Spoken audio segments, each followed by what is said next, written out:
Hello sir, I'm Mark Joseph Maturan and my topic is all about what is directory service and why use directory service. So what is directory service? A directory service is a centralized database that stores and manages information about users, groups, device, and other IT resources within an organization. It provides a unified way to authentic, authorize, and manage access to a various network resources. So, kani siya guys,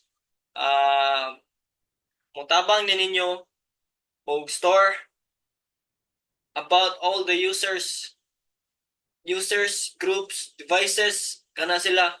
Mutabang na siya store ninyo. Mutabang nag-store sa mga information. Yeah, it will making it easy to find and access ana nila. So, kani pud guys siya, it also helps control who can use by what by checking if someone is allowed to access a certain resource. So, mo na siya ang directory service. Next.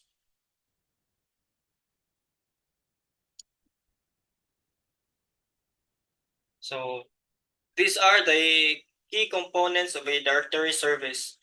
So, the key components of a directory service is first, user accounts. User accounts stores user information including credentials, permissions, and group memberships. So, sure ko kay na mo ani ang kabaho na mo ani unsa ning credentials, permissions, and group membership. So, mo ni siya ang user accounts. Mo na yang store kanang credential, permissions, and memberships. So, next kay device management. So, device management manages and enforces policies for device connected to the network. So, kani po si device management is lahi ni siya. Kay kani siya ang manage sa mga policies, rules, or unsa pa na diya sa device nga nakakonect sa network. So, tinan ko ni tas explain kay mo aram gapon ni. So, sure ko kay na sad mo na sabot ra pod mo na. And next kay resource access control. Resource access control defines and enforces access permissions to various network resources. So, ang resource access control kay mo na siya ang mo-enforce sa mo control sa permissions sa mga network resources. Mo na siya. Next.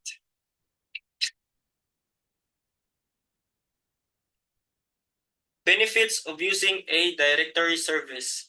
So, mo ni ang mga benefits kung mogamit mo og directory services or directory service din. First, centralized management. Ang centralized management simplifies the administration of user accounts, permissions, and IT resources. So sa word plandan nga mo simplify siya, dali ra ninyo. Dali ra siya gamiton ninyo. Number 2, improve security. So, improve security enhances access control and data protection through user authentication and authorization. So, ang kani improve security, wala na yung trabaho kay take secure sa mo gamit, mo authorize, authentic, mo na siya. Number 3, increase productivity. Enables seamless access to shared resources and collaborations across the organization. So, mo na siya ang increased productivity. Number 4, reduced IT cost. Streamlines IT management processes and reduces the overhead of managing multiple systems. Masa na ang reduced IT cost. Mo na kanang upat mo na ang benefits of using a directory service. So, daghan pa nag-benefits pero kanara akong ibutang. Next. Mungkap na nga. Kumbalin na. Centralized user management. User accounts.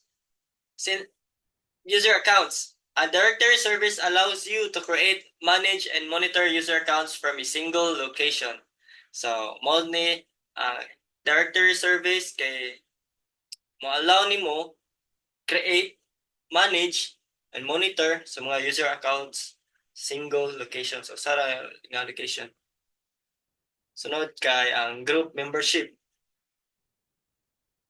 Group memberships easily assign users to groups and manage their access permission based on their roles and responsibilities. So, daga mo member, pwede mo na imong tagaan og roles and responsibilities ng mga kauban. Password policies. Enforce strong password requirements and centrally manage password expiration and reset processes.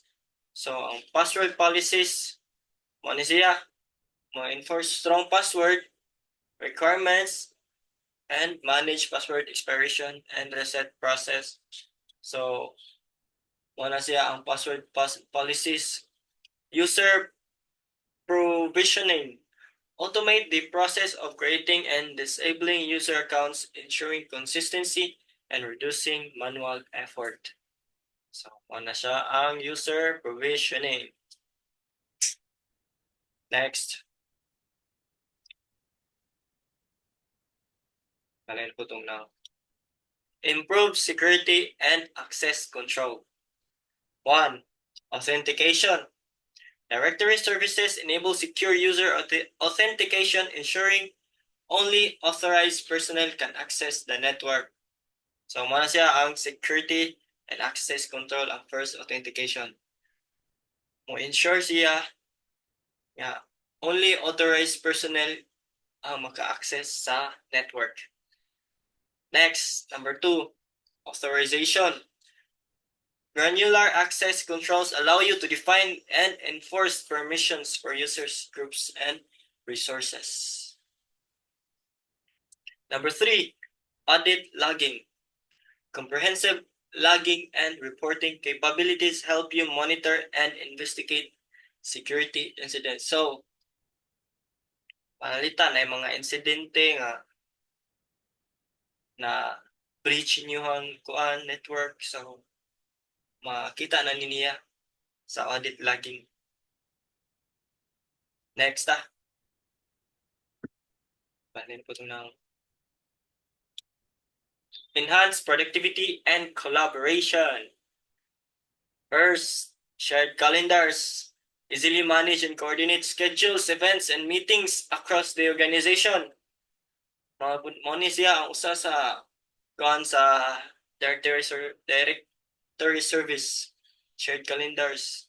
Easily manage and coordinate schedules, events, and meetings across the organization. 2.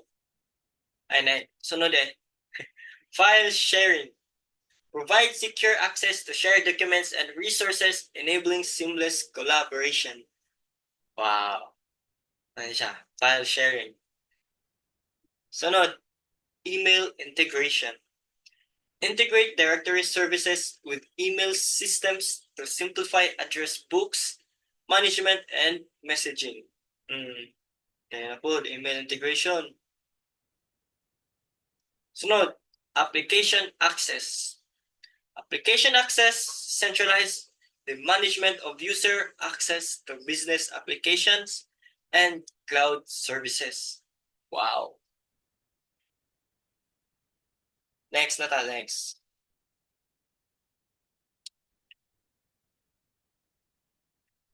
Simplified IT administration. 1. Automated provisioning. Streamline the creation, modification, and the provisioning of user accounts and IT resources. So, 2. Policy management.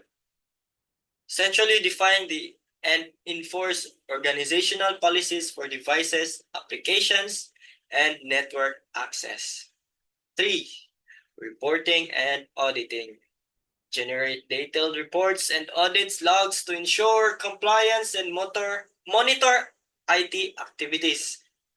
So, muna siya ang tulo ka simplified IT administration. Next, pero last slide na siguro ni. So, conclusion. Pagkunin ko man. Why implement a directory service? So, why implement directory service? Centralized management, simplified user and resource administration, improve security, enhance access control and data protection, increase productivity, seamless collaboration, and efficient resources. Access, reduce IT costs, streamline IT management, and reduce overhead. And next, thank you. Sir, absent ko kay uwa kayo mong tanaw sa announce yung tubangan. So, mana akong reporting. Thank you guys. Thank you for listening. I hope yung nasabtan.